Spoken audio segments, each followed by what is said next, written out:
നമസ്കാരം. വിഷൻ 2040 വാർത്താ നേരത്തിലേക്ക് ഏവർക്കും സ്വാഗതം. ഞാൻ ജോസിറ്റ പീറ്റർ. പ്രധാന വാർത്തകൾ. ബാലികാ ദിനം ആഘോഷിച്ചു. ഇടവക സമിതി യോഗം നടത്തപ്പെട്ടു. വാർത്തകൾ വിശദമായി. ബാലികാ ദിനം ആഘോഷിച്ചു. പെൺകുട്ടികളുടെ അവകാശങ്ങളെക്കുറിച്ചും അവർക്ക് വേണ്ട സംരക്ഷണത്തെക്കുറിച്ചും മനസ്സിലാക്കുന്നതിനായാണ് ബാലികാ ദിനം ആഘോഷിക്കുന്നത്. വിശ്വാസ രൂപീകരണ വിഭാഗത്തിന്റെ നേതൃത്വത്തിൽ സെപ്റ്റംബർ 7 ബാലികാ ദിനം ആഘോഷിക്കപ്പെട്ടു. Sunday school assistant HM Shri John Joseph ആശംസകൾ അർപ്പിച്ചു. കുമാരി ഹന്ന മേരി ബാലികമാരുടെ അവകാശങ്ങളെക്കുറിച്ച് പ്രസംഗിച്ചു. തുടർന്ന് ബാലികമാർക്ക് സമ്മാനങ്ങൾ നൽകി.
ഇടവക സമിതി യോഗം നടത്തപ്പെട്ടു. തെള്ളകം സെയിന്റ് മേരീസ് ദേവാലയത്തിലെ പുതിയ ഇടവക സമിതിയുടെ പ്രഥമ യോഗം സെപ്റ്റംബർ 7 നടത്തപ്പെട്ടു. ബഹുമാനപ്പെട്ട വികാരി അച്ഛൻ യോഗത്തിന് അധ്യക്ഷത വഹിച്ചു. ദേവാലയത്തിനുള്ളിലെ ഇരിപ്പിടങ്ങളുടെ നവീകരണം, സെമിത്തേരിയിലെ ചാപ്പൽ നിർമ്മാണം എന്നിവ യോഗത്തിൽ ചർച്ച ചെയ്തു. സെപ്റ്റംബർ 14 രണ്ടാമത്തെ ദിവ്യബലിക്ക് ശേഷം ഇടവക പൊതുയോഗം ഉണ്ടായിരിക്കുമെന്ന് വികാരി അച്ഛൻ അറിയിച്ചു. ഇടവക സമിതി സെക്രട്ടറി ശ്രീ ജോൺ ജോസഫ് യോഗത്തിന് നന്ദി അർപ്പിച്ചു.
അടുത്തതായി ഇൻസ്പിര എപ്പിസോഡിലെ ഇന്നത്തെ അതിഥിയെ പരിചയപ്പെടാം. ഇൻസ്പിരയുടെ മറ്റൊരു എപ്പിസോഡിലേക്ക് ഏവർക്കും സ്വാഗതം. ഇന്ന് നമ്മൾ പരിചയപ്പെടുന്നത് ശ്രീ മർസലൻ ജോണിനെയും അദ്ദേഹത്തിൻ്റെ കുടുംബത്തെയുമാണ്. നമസ്കാരം. നമസ്കാരം. സാറിനെ ഒന്ന് പരിചയപ്പെടുത്താമോ? എൻ്റെ പേര് മാർസലിൻ ജോൺ കോഴിമലയിൽ. ഞാൻ അതിരമ്പുഴയിൽ താമസിക്കുന്നു. ഇപ്പോൾ ഞാൻ ശ്രീ സ്വാതിരുന്നാൾ സംഗീത കോളേജ് തിരുവനന്തപുരം ആ സ്ഥാപനത്തിൽ ഇൻസ്ട്രുമെൻറ്റ് ടെക്നീഷ്യനായിട്ട് ജോലി ചെയ്തു വരുന്നു. ടീച്ചറിൻ്റെയും കൂടി ഒന്ന്. നമസ്കാരം. എൻ്റെ പേര് ജിൻസി ജോസഫ്. ഞാൻ ഇടുക്കി ജില്ലയിൽ അടിമാലി സ്വദേശിനിയാണ്. ഇപ്പോൾ ഞാൻ Cheenthalar saint Sebastian's higher secondary സ്കൂളിൽ ഹൈസ്കൂൾ ടീച്ചറായിട്ട് സേവനം ചെയ്യുന്നു. ഞങ്ങൾക്ക് 3 മക്കളാണ്. മൂത്തയാൾ ജോൺസ് മാർസലിൻ, രണ്ടാമത്തെ ആൾ ജോയ്സ് മാർസലിൻ, ഏറ്റവും ഇളയാൾ ജോന മാർസലിൻ. ജോയ്സിനും ജോനിക്കും എന്താണ് പറയാനുള്ളത്? ഞാനിപ്പോൾ അതിരമ്പുഴ സെൻറ്റ് അലോഷ്യസ് 6ാം ക്ലാസ്സിൽ പഠിച്ചുകൊണ്ടിരിക്കുന്നു. ക്രിസ്ത്യൻ മീഡിയയിൽ കീബോർഡിസ്റ്റ് പഠിച്ചുകൊണ്ടിരിക്കുന്നു. PSC എക്സാമിന് ഫസ്റ്റ് റാങ്ക് നേടിയാണല്ലോ ഇപ്പോഴത്തെ ഈ ജോലിയിൽ പ്രവേശിച്ചത്. അപ്പോൾ അതിൻ്റെ തയ്യാറെടുപ്പുകളെ പറ്റിയും പഠന രീതികളെ പറ്റിയൊക്കെ ഒന്ന് പറയാമോ? ഒരു അധ്യാപകനാകുക എന്നായിരുന്നു എൻ്റെ ആഗ്രഹം. അതിനായിട്ട് ഞാൻ പഠനകാലത്ത് തന്നെ പരിശ്രമിച്ചിരുന്നു. പക്ഷേ എൻ്റെ വിവാഹശേഷം ഏകദേശം 2008 ഞാൻ PSCയിലേക്ക് വളരെ കാര്യമായിട്ട് ശ്രദ്ധ ചെലുത്തുകയും ആ പഠനങ്ങൾ ആരംഭിക്കുകയും ചെയ്തത്. ഞാൻ ഏകദേശം ഒരു 3ഓളം സ്ഥാപനങ്ങളിൽ PSC കോച്ചിങ്ങിനായി പഠിച്ചു. വിവാഹശേഷം ഞാൻ ഗിറ്റാറിസ്റ്റായിട്ട് ജോലി ചെയ്തുകൊണ്ടാണ് ഈ പഠനങ്ങളെല്ലാം നടത്തിയത്. അതുപോലെ തന്നെ ഈ ഗിറ്റാറിസ്റ്റായിട്ട് ജോലി ചെയ്തതിനോടൊപ്പം തന്നെ പഠിക്കാനായി സമയം കിട്ടുമ്പോഴത്തേക്ക് കൃത്യമായിട്ടും ടൈം ടേബിൾ പ്രകാരമുള്ള ചിട്ടയായ പഠനത്തിലൂടെയാണ് ഇത് സാധിച്ചെടുക്കാൻ സാധിച്ചത്. വളരെയേറെ കഷ്ടപ്പെട്ടാണ് ഈ ഫസ്റ്റ് റാങ്ക് നേടാനായിട്ട് സാധിച്ചത്. സാർ ഞങ്ങളുടെ ഇടയിൽ അറിയപ്പെടുന്ന ഒരു കലാകാരൻ കൂടിയാണല്ലോ. അപ്പോൾ ഈ കലാപരമായ കഴിവുകൾ എങ്ങനെയാണ് സ്വായത്തമാക്കിയതെന്നൊന്ന് വിശദീകരിക്കാമോ? എൻ്റെ പിതാവ് KM ജോൺ ഒരു തബലിസ്റ്റായിരുന്നു. അങ്ങനെ വളരെ ചെറുതിലെ തന്നെ കലാപരമായ ഒരു അന്തരീക്ഷത്തിലൂടെയാണ് കടന്നു വന്നത്. എങ്കിലും ഞാൻ ഹോളി ക്രോസ് സ്കൂളിൽ പഠിച്ചുകൊണ്ടിരുന്നപ്പോൾ അവിടുത്തെ സിസ്റ്റർ ഒലിവിയ സിസ്റ്ററാണ് എന്നെ കലാരംഗത്തേക്ക് ശരിക്കും വഴിതിരിച്ചു വിടുന്നത്.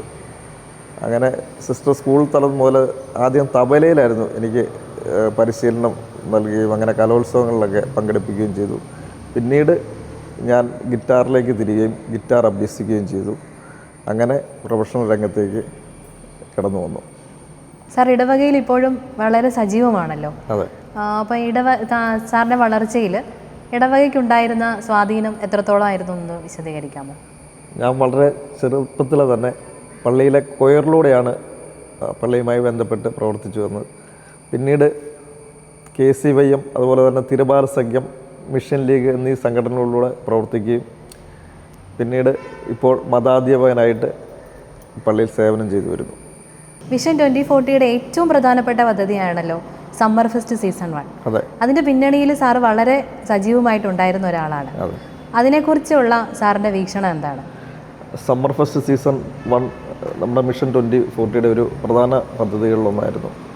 നമ്മുടെ ഇടവകയിലെ കുട്ടികളുടെ കലാപരമായ കഴിവുകൾ വികസിപ്പിക്കുക എന്ന ലക്ഷ്യം മുൻനിർത്തിയാണ് ഈ പദ്ധതി വിഭാവനം ചെയ്തിരിക്കുന്നത്. അതിൽ ഉപകരണ സംഗീതമുണ്ട്, അതുപോലെ തന്നെ വോക്കലുണ്ട്, അതുപോലെ ചിത്രരചനയുണ്ടായിരുന്നു, ക്രാഫ്റ്റ് മേക്കിംഗ് ഉണ്ടായിരുന്നു. ഈ മേഖലയിലെ കുട്ടികളുടെ കഴിവുകൾ കണ്ടെത്തി വികസിപ്പിക്കുന്നതോടൊപ്പം തന്നെ അവർക്കിപ്പോൾ നമ്മൾ ഒരു ഹയർ ഗ്രേഡ് കോഴ്സ് എന്ന രീതിയിൽ നമ്മുടെ സമീപത്തുള്ള ക്രിസ്റ്റോൺ മീഡിയ എന്ന ഇൻസ്റ്റിറ്റ്യൂട്ടിൽ അവർക്ക് പുതിയതായി പ്രവേശനം നൽകിയിരിക്കുകയാണ്. നമുക്കറിയാം ഇന്ന് ഈ കലാപരമായ കഴിവുകൾക്ക് വളരെ സാധ്യതയുള്ളൊരു കാലഘട്ടത്താണ് നമ്മൾ ജീവിക്കുന്നത്. വളരെയേറെ തൊഴിൽ സാധ്യതയുള്ളൊരു മേഖലയാണ്. ഈ മേഖലകൾ കണ്ടെത്തി കുട്ടികൾക്ക് നല്ലൊരു ഭാവി ഉറപ്പിക്കുക എന്ന ലക്ഷ്യത്തോടു കൂടിയാണ് ഈ പ്രോഗ്രാം നമ്മൾ ഇൻട്രൊഡ്യൂസ് ചെയ്തിരിക്കുന്നത്. ടീച്ചറിൻ്റെ പഠനത്തെക്കുറിച്ചൊന്ന് പറയാമോ?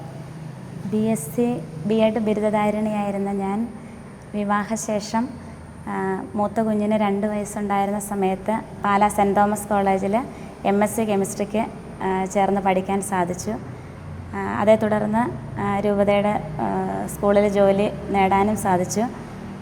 ഇപ്പോഴും ഇഗ്നോയുടെ MA എഡ്യൂക്കേഷൻ എന്നുള്ള ഒരു കോഴ്സ് ചെയ്തുകൊണ്ടിരിക്കുന്നു. ഇനി നമുക്ക് ജോൺസിൻ്റെ വിശേഷങ്ങൾ കേൾക്കാം. ഞാൻ മാന്നാനം സെൻറ്റർ ഫ്രെയിംസിലെ +1 വിദ്യാർത്ഥിയാണ്. ഞാനിപ്പം സമ്മർ ഫസ്റ്റ് സീസൺ 1ൻ്റെ ഭാഗമായിട്ട് ക്രിസ്റ്റോണിൽ വയലിൻ ക്ലാസ് പഠിക്കുന്നു. ഇത് ഓണക്കാലം കൂടിയാണല്ലോ, അപ്പോൾ ഞങ്ങൾക്ക് വേണ്ടി ഒരു 4 വരി ഓണപ്പാട്ട് കൂടി പാടാമോ? തീർച്ചയായിട്ടും.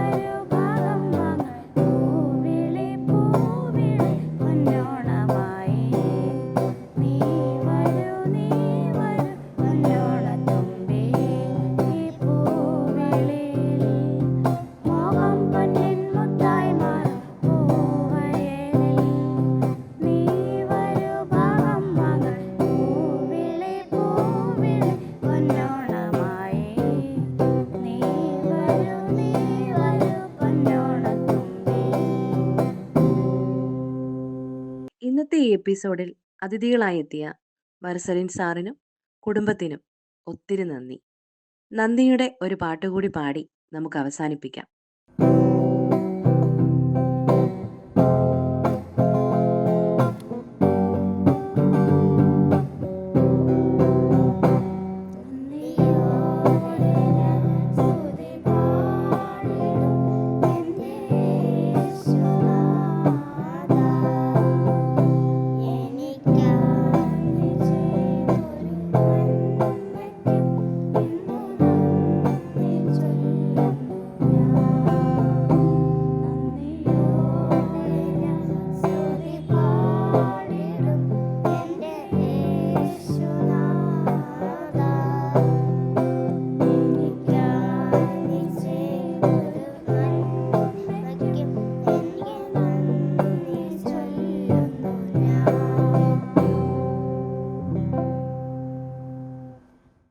കഴിഞ്ഞ ആഴ്ചകളിലെ Logos quiz Bible stars Anu S Peter,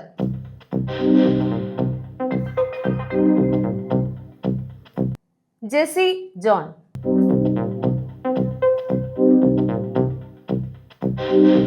doctor Keerthi M Anand,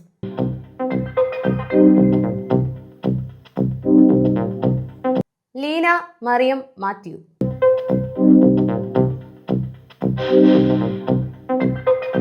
ഈ ആഴ്ചയിൽ നടന്ന കുടുംബ കൂട്ടായ്മ പ്രാർത്ഥനാ യോഗങ്ങൾ. ഹോളിക്രോസ് കോൺവെന്റിൽ വെച്ച് കർമ്മല റാണി പ്രാർത്ഥനാ യോഗം നടന്നു.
മൗണ്ട് കാർമൽ തെള്ളകം കൂട്ടായ്മയുടെ യോഗം ശ്രീമതി ഏലിയാമ്മ പുൽപ്രാത്തിന്റെ ഭവനത്തിൽ വെച്ച് നടത്തപ്പെട്ടു.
ശ്രീമതി മോളി മാടവനയുടെ ഭവനത്തിൽ വെച്ച് മാർട്ടിൻ ഡി പോറസ് കൂട്ടായ്മയുടെ പ്രാർത്ഥനായോഗം നടന്നു.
ലൂർദ് മാതാ കാരിത്താസ് കുടുംബ കൂട്ടായ്മ യോഗം ശ്രീമതി ഫിലോമിന ജോസി കൊറ്റിയാത്തിന്റെ ഭവനത്തിൽ വെച്ച് നടത്തപ്പെട്ടു.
ശ്രീ ജേക്കബ് ചെറിയാൻ കറുകത്തറയിലിന്റെ ഭവനത്തിൽ വെച്ച് സെന്റ് ആൻസ് കൂട്ടായ്മയുടെ പ്രാർത്ഥനായോഗം നടന്നു.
വാർത്തകൾ അവസാനിച്ചു. നന്ദി.